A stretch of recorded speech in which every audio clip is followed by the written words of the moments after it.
नमस्कार साथियों, संस्कृति आईएएस के यूट्यूब चैनल पर आप सभी का स्वागत है। मैं हूं चंद्रशेखर। आज हम बात करने वाले हैं महाराष्ट्र के पश्चिमी घाट में जो लैंडस्लाइड हुआ है उससे कुछ लोगों की मौत हो गई है और उस मौत की घटनाओं की वजह से और लगातार बारिश की वजह से जो एक समिति गठित की गई थी पश्चिमी घाट को लेकर के, उस समिति की रिपोर्ट और उससे संबंधित अनुशंसाएं आज फिर से चर्चा में है। वो समिति क्या कहती है, उसकी रिपोर्ट क्या कहती है और वो हमारे लिए अर्थात पर्यावरण के क्षेत्र में या जो वहाँ पर इकोसिस्टम है उसको संरक्षित करने के लिए क्यों महत्वपूर्ण है। उसके बाद एक और समिति गठित की गई थी जिसे कस्तूरी रंगन समिति कहते हैं। उस समिति ने अपनी रिपोर्ट में क्या कहा था, क्या कुछ खास बातें हैं, उन सभी बातों पर आज के सेशन में हम चर्चा करने वाले हैं। इसे आप इन्वायरमेंट एंड इकोलॉजी से जोड़ करके देखेंगे। तो चलिए क्लास की शुरुआत करते हैं। क्यों चर्चा में है गाडगिल रिपोर्ट। माधव गाडगिल कहा जाता है, ये व्यक्ति हैं माधव गाडगिल, इन्होंने ही रिपोर्ट दिया था। 2011 में ये रिपोर्ट आया था। उस रिपोर्ट को सरकार ने लागू नहीं किया था। तो अभी यहाँ पर देख लें, ये आप देख रहे हैं पेपर की कटिंग है और इसी कटिंग में ये बताया गया है कि वेस्टर्न घाट को लेकर के जो रिकमेंडेशन दी गई थी उस रिकमेंडेशन को लेकर के फिर से चर्चा हो रही है क्योंकि वहाँ पर लैंडस्लाइड हो रहा है। इस तरह की घटनाएं देखने को मिल रही हैं।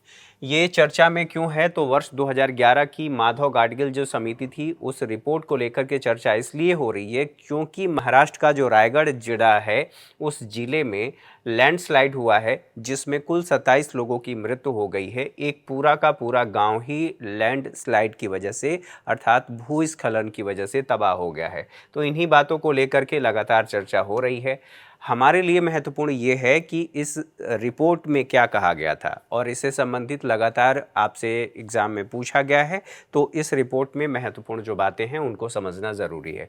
साथ ही साथ यहाँ पर ध्यान ये रखना है कि जो महाराष्ट्र विधानसभा है उसमें माधव गाडगिल समिति से संबंधित जो बातें हैं उसको लेकर के प्रश्न पूछा गया विपक्ष के द्वारा। जब प्रश्न पूछा गया तो देवेंद्र फडणवीस ने ये कहा कि इस रिपोर्ट की सिफारिश के अनुसार हमने भूस्खलन के क्षेत्र में और या भूस्खलन जो प्रवण गांव हैं, कहने का मतलब ये है कि जहां पर भूस्खलन की घटनाएं ज़्यादा होती हैं उन गांवों से संबंधित हमने एक मानचित्र तैयार किया है और उस मानचित्र को हमने केंद्र को सौंप दिया है। अर्थात जो रिपोर्ट है वो हमने केंद्र को दे दिया है और उनका ये कहना है कि ये रिपोर्ट हमने 2014 से लेकर के 19 तक की घटनाओं को हम लोगों ने देखते हुए तैयार किया था और 2019 में ही इस रिपोर्ट को हमने केंद्र सरकार को सौंप दिया है।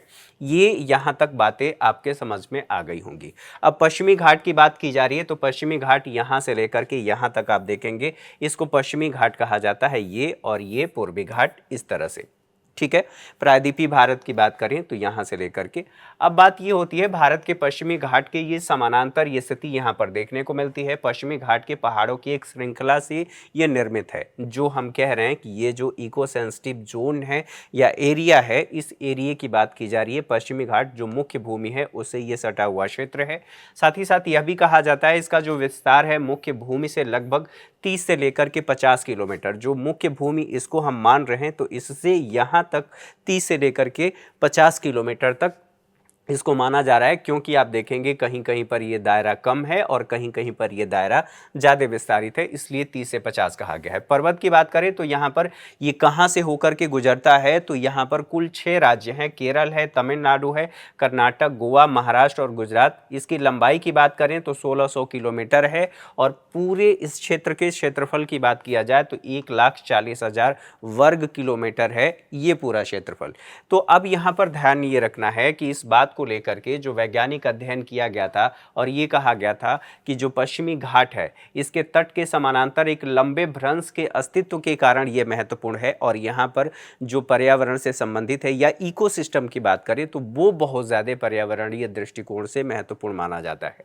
साथ ही साथ इसकी बात की जाए कि ये कहाँ से कहाँ तक विस्तारित है तो इसको कहा जाता है कैम्बे की खाड़ी से लेकर के यह कैप कैमोरिन तक विस्तारित है। अब इसको एक बार हम मैप पर देख लेते हैं। यहाँ पर भ्रंश का मतलब ये है, जैसे मान लीजिए कि ये समतल भूमि है और इस भूमि में से कुछ हिस्सा यहाँ तक ऐसे हो गया है, मान लेते हैं थोड़े समय के लिए ये ऐसे हिस्सा हो गया है, आप इसको कहेंगे कि ये भ्रंश है। और भ्रंश के द्वारा इसका निर्माण बताया जाता है। यहाँ तक बातें समझ में आ गई। ये भ्रंश इस अर्थात इस समानांतर हिस्सा ये नीचे चला गया है। जो मैंने कहा कि आपको यहाँ पर देखना चाहिए, तो जो हमने बताया आपसे, ये क्षेत्र आप देख सकते हैं, यहाँ से लेकर के ये जो कैम्बे की खाड़ी है यहाँ से लेकर के और यहाँ तक ये पूरा विस्तारित है। तो इस पूरे क्षेत्र की बात हो रही है। यहाँ आप देखेंगे, इसको जूम करके एक बार देख लेते हैं। जूम करेंगे तो संभवतः आपको दिखाई दे देगा, यहाँ से लेकर के ये क्षेत्र पूरा फैला हुआ है। नीचे आप जहाँ ये कहते हैं कन्याकुमारी, यहाँ तक नीचे पूरा आपको दिखाई देगा। ये पूरा क्षेत्र है यहाँ तक, और इसको हम कह रहे हैं कि ये विस्तारित, इतना लंबा विस्तारित है, अर्थात कैम्बे की खाड़ी से लेकर के कैप कैमोरिन तक। उत्पत्ति की बात किया जाए तो पठार के उभरे हुए किनारों के कारण इसकी उत्पत्ति हुई है। साथ ही साथ महत्वपूर्ण बात यह भी है, इसमें ये बताया जाता है, ये आप देख सकते हैं कि यहाँ पर है और साथ ही यहाँ पर इसको डिनोट कर दिया गया है ताकि आप लोगों को ये बातें याद रहें। इसी से संबंधित ये कहा जाता है, कालक्रम के अनुसार जो पश्चिमी घाट है, हिमालय की जो श्रृंखला है उससे कहा जाता है कि पहले इसका पूर्व में ये निर्मित हो गया था। पश्चिमी घाट का महत्व तो इसलिए है क्योंकि यह असाधारण उच्च जैविक विविधता या जैव विविधता, स्थानिक अर्थात स्थानिक का मतलब यह है कि यहाँ पर जो जैव विविधता पाई जाती है वो कहीं और नहीं पाई जाती है। बहुत सी ऐसी प्रजातियाँ हैं जो केवल यहीं पर पाई जाती हैं, कहीं और उनका अस्तित्व देखने को नहीं मिलता है। उच्च भूवैज्ञानिक के साथ साथ सांस्कृतिक और सौंदर्य मूल्य इसका बहुत ज़्यादा है, क्योंकि जैसा कि मैंने बताया कि यहाँ पर अद्वितीय चीज़ें हैं जो अन्य कहीं नहीं देखने को मिलती हैं। दक्षिण पश्चिम मानसून की बात की जाए तो उसकी जो पश्चिमी शाखा होती है पूर्व की ओर ये बढ़ने से इसको रोकता है। अब यहीं पर देख लिया जाए, जो मानसून की हम बात कर रहे हैं, तो मानसून के संदर्भ में जब आप देखते हैं यहाँ से मानसून आता है, मानसून आने के बाद यहाँ पर टकराता है, टकराने के बाद दो शाखाएं इसकी हो जाती हैं। एक शाखा इधर चली जाती है और एक सागर, इसे अरब सागर की शाखा कहा जाता है, इसे बंगाल खाड़ी की शाखा भी कहा जाता है। तो ये जो क्षेत्र है ये इसको इधर आने से रोकता है, यहाँ की जो जैव विविधता है ये आने से रोकती है, तो इसलिए भी महत्वपूर्ण माना जाता है। तो यहाँ पर साथ ही साथ घाट के पश्चिमी किनारे पर पर्याप्त वर्षा जब ये रोक देती है तो इसका मतलब यह है कि जो हवा वहाँ पर जाती और वहाँ अर्थात इसके पश्चिमी जो भारत का ये जो क्षेत्र है यहाँ पर वर्षा करती, इन क्षेत्रों में वर्षा करती, ये रोक करके इन्हीं क्षेत्रों में वर्षा कराती है। तो इसलिए भी ये महत्वपूर्ण है, इसको महत्वपूर्ण माना जाता है। साथ ही साथ यहाँ पर कहा जाए माधव गाडगिल समिति का गठन, ये गठन क्यों किया गया था और ये अपनी रिपोर्ट में क्या क्या बातें कही थी। तो वर्ष 2010 में गठन किया गया था। पश्चिमी घाट जो पारिस्थितिकी है उसके लिए एक विशेष पैनल का गठन किया गया था। इसकी अध्यक्षता प्रोफेसर माधव गाडगिल ने किया था, ये आप फोटो देख रहे हैं। पर्यावरण और वन मंत्रालय ने इसका गठन किया था, इस समिति का। रिपोर्ट इन्होंने दिया था 2011 में और 552 पन्नों की रिपोर्ट दी थी। अपने आप में समझ सकते हैं कि कितना महत्वपूर्ण है, और इतनी बड़ी मात्रा में आप जो पेजेस की संख्या देख रहे हैं 552, ज़रूर उसमें कुछ ऐसी बातें रही होंगी तभी इतने पेजेस लगे, आप आसान भाषा में समझ सकते हैं। इसका उद्देश्य ये था जो पारिस्थितिकी है उसकी स्थिति का आकलन किया जाए, अर्थात पश्चिमी घाट के। और यह भी कहा गया था कि इसे अधिसूचित किया गया था पर्यावरण संरक्षण अधिनियम 1986 के तहत, और ये कहा गया था पारिस्थितिकी रूप से जो संवेदनशील क्षेत्र हैं विभिन्न क्षेत्रों का सीमांकन किया जाए और इन हितधारकों के साथ, अर्थात उस क्षेत्र में जो हितधारक हैं उन सभी हितधारकों के साथ परामर्श किया जाए, और परामर्श करने के बाद उपाय भी सुझाना था ताकि पश्चिमी घाट का हम संरक्षण कर सके। वहाँ पर जो जैव विविधता है, जो उसका क्षरण हो रहा है, उसको हम कैसे रोक सकें, इन सभी हितधारकों के साथ परामर्श करके ये सुझाव देना था इस समिति को। सुरक्षा और इस क्षेत्र का कायाकल्प करना था। स्थापना की बात कही गई थी इसी रिपोर्ट में। ये जो 1986 का अधिनियम था, इसी के तहत यह भी कहा गया कि पश्चिमी घाट के लिए एक पश्चिमी घाट पारिस्थितिकी प्राधिकरण की भी स्थापना की जाए रिपोर्ट के माध्यम से, सुझाव के माध्यम से, ताकि इस क्षेत्र में मजबूत पहल किया जा सके। इसके अलावा यहाँ पर देखें गाडगिल समिति की सिफारिशें क्या थी। तो सबसे महत्वपूर्ण बात यह है कि माधव गाडगिल समिति जो 6 राज्य हैं जो इससे संबंधित हैं, उन सभी 6 राज्यों को यहाँ से लेकर के आपने देखा, और इधर के जितने भी 6 राज्य हैं इन सभी 6 राज्यों से संबंधित था। और यहाँ पर पश्चिमी घाट फैला हुआ है। पूरे क्षेत्र को जो गाडगिल समिति है इको सेंसिटिव जोन में परिवर्तित कर दिया, और इसके लिए 3 कैटेगरी उन्होंने बनाई कि हम 3 अर्थात इको सेंसिटिव जोन 1, 2 और 3। और इन्होंने कहा था कि इसके कुल 64% क्षेत्र को हम इको सेंसिटिव जोन के रूप में परिवर्तित कर रहे हैं या वर्गीकृत कर रहे हैं। यहाँ पर वर्गीकृत करना शब्द ज़्यादा उपयुक्त रहेगा, तो इन्होंने वर्गीकृत कर दिया। और ये आप देख रहे हैं कि ये इको सेंसिटिव जोन 1, 2 और 3 ये बताया गया था माधव गाडगिल समिति के द्वारा। अब इसको लेकर के ये कहा गया था कि ये पूरा क्षेत्र है, इसको संरक्षित करना है, और संरक्षित करने के लिए इन्होंने 3 भागों में बांटा था। इन्होंने सिफारिश की थी कि जो इको सेंसिटिव जोन 1 है उसमें बंद कर दिया जाना चाहिए, जितनी भी विकासात्मक गतिविधियां हो रही हैं उनको बंद कर दिया जाना चाहिए। जैसे यहाँ पर खनन भी बंद कर देना चाहिए, जो ताप विद्युत संयंत्र हैं वो भी बंद कर दिया जाए, जो इन क्षेत्रों में बांध का निर्माण किया जा रहा है, बांध के निर्माण के माध्यम से हम हाइड्रो पावर प्रोजेक्ट जो लगा रहे हैं उन्हें बंद कर देना चाहिए, इन्होंने ये बात कही थी। साथ ही साथ ये भी कहा था कि ये जो जल विद्युत परियोजनाएं हैं इन स्थलों को भी बंद कर देना चाहिए। ये 2 परियोजनाओं की बात इन्होंने की थी, अथिरापिल्ली और गुड़िया जल विद्युत संयंत्र। साथ ही यह भी कहा गया था कि अन्य जो नई परियोजनाएं हैं उनको पर्यावरणीय मंजूरी नहीं दी जानी चाहिए अगर वहां पर कोई स्थापित की जा रही है। तो अगर पर्यावरणीय मंजूरी मिल जाएगी तो फिर वहां पर स्थापित हो जाएगा। इसलिए इन्होंने कहा कि अगर उस क्षेत्र की सुरक्षा करनी है, जो उधर की जैव विविधता है उसे संरक्षित करना है, तो नहीं दिया जाना चाहिए। 3 क्षेत्रों में अर्थात कहा गया था जो इको सेंसिटिव जोन 1, 2 और 3, इन तीनों में इन्होंने ये कहा था कि जो जीएम फसलें हैं, ठीक है, जेनेटिकली मॉडिफाइड जो भी क्रॉप्स हैं उनका उपयोग नहीं किया जाना चाहिए। कृषि क्षेत्र में अगर उपयोग हो रहा है तो उसे बंद कर देना चाहिए। प्लास्टिक की थैलियों का उपयोग इन क्षेत्रों में नहीं होना चाहिए, अर्थात पूरी तरह से निषिद्ध होना चाहिए। साथ ही साथ इन्होंने कहा था कि इधर जो क्षेत्र हैं कई बार पर्यटन की दृष्टि से लोग वहां पर जाते हैं, पर्यटन के लिए जाते हैं, और उस पर्यटन गतिविधियों की वजह से जो जैव विविधता है उसको नुकसान होता है। तो इन्होंने कहा था कि नए होटल की अनुमति नहीं होनी चाहिए, कृषि भूमि को गैर कृषि भूमि में परिवर्तित करने की भी अनुमति नहीं होनी चाहिए, जो सार्वजनिक भूमि है उस सार्वजनिक भूमि को निजी भूमि में भी परिवर्तित करने की अनुमति नहीं होनी चाहिए। अगर ऐसा होता है तो निजी क्षेत्र अपने उपयोग में लाएगा, होटल निर्माण कर सकता है या अन्य गतिविधियों में यहाँ पर संलग्न हो सकता है, तो इसे भी रोकना ज़रूरी है। साथ ही यह भी कहा गया था कि नदियों को हम मोड़े नहीं, अगर मोड़ेंगे तो इससे हो सकता है कटाव की संभावना हो या जो जैव विविधता है उसको नुकसान हो सकता है।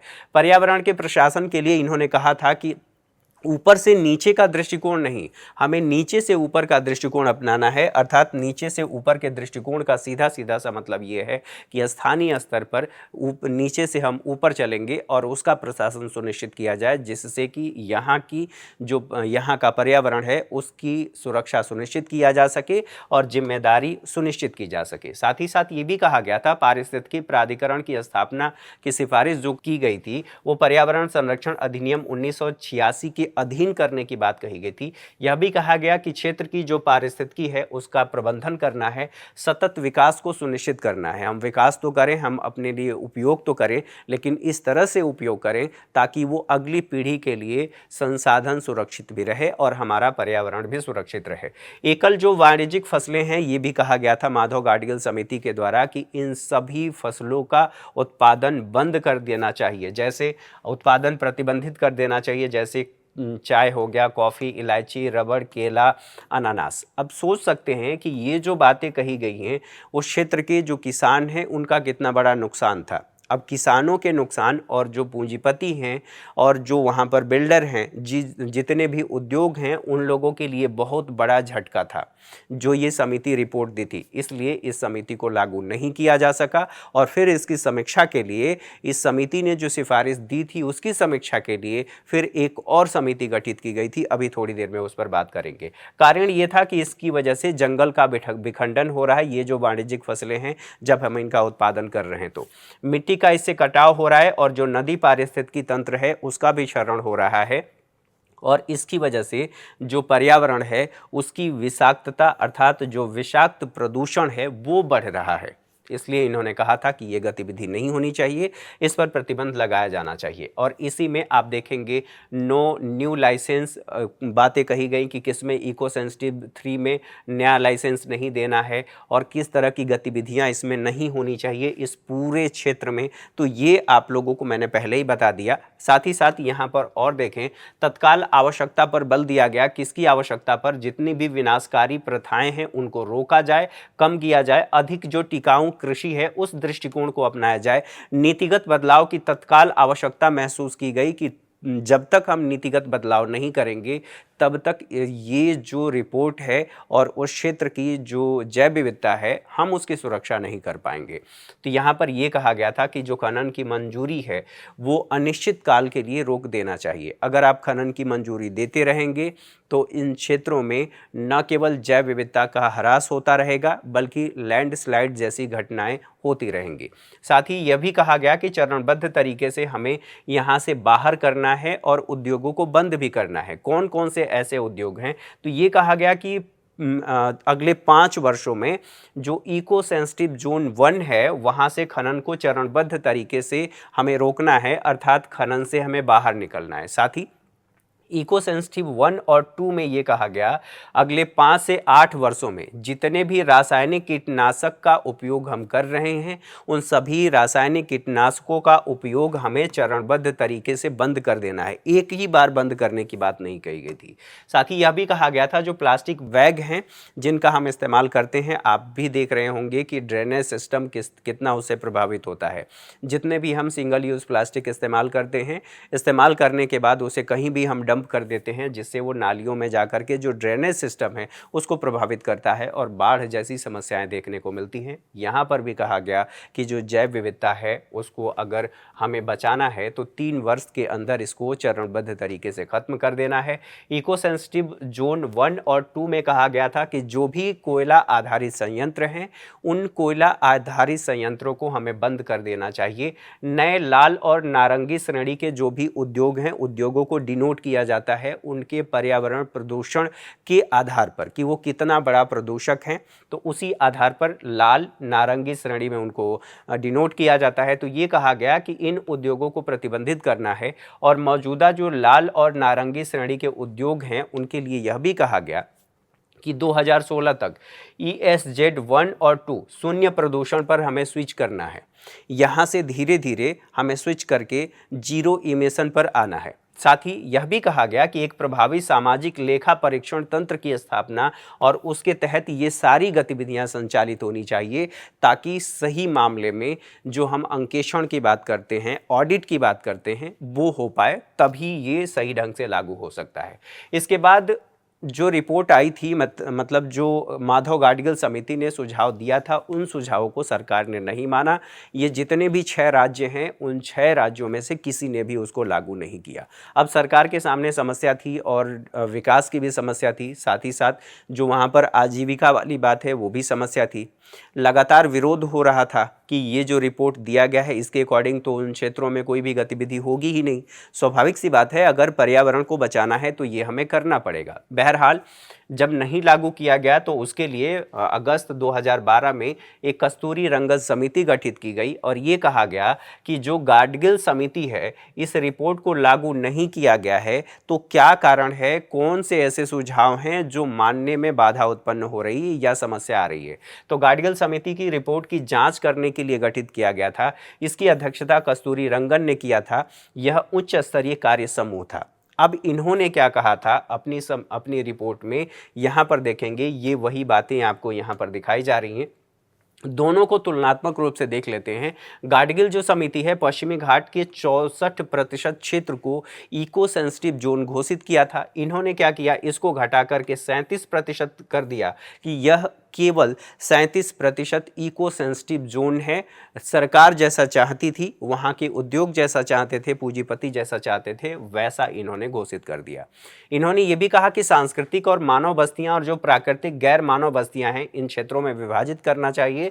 इन्होंने कहा कि सांस्कृतिक भूमि को पारिस्थितिक रूप में संवेदनशील क्षेत्र के रूप में नामित किया जाना चाहिए, जो बाद में कस्तूरी रंगन समिति 2012 अगस्त 2012 में गठित की गई थी। उद्योगों के लिए कहा गया कि लाल, नारंगी और हरे श्रेणी में वर्गीकृत किया जाए। इन्होंने कहा कि नारंगी श्रेणी उचित अनुमति के साथ यहाँ पर विनियमित और शुरू किया जाना चाहिए। साथ ही लाल सूची के लिए खनन, पत्थर उत्खनन, थर्मल योजना, साथ ही साथ यहाँ पर कुछ निर्माण और टाउनशिप परियोजनाओं को प्रतिबंधित करने की बात कही थी। इन्होंने कहा था हरी श्रेणी की जो है सभी कृषि, बागवानी और जो वाणिज्यिक गतिविधियां हैं उनकी अनुमति दी जानी चाहिए। ये जो कस्तूरी रंगन समिति है इसमें कहा गया था। अब इसी से संबंधित जो बातें थी, गाडगिल रिपोर्ट की जो आलोचना है, अर्थात गाडगिल रिपोर्ट की जो आलोचना यहाँ पर किया गया था और ये बताया गया था कि दोषपूर्ण और अवैज्ञानिक है, ये किसने कहा था? ये बात कही थी जब बाद में कस्तूरी रंगन समिति गठित की गई थी। तो ये आप देख रहे हैं, ये 2 हिस्सों में इसको बांटा गया था। तो इससे संबंधित बातों को हम लोगों ने समझा।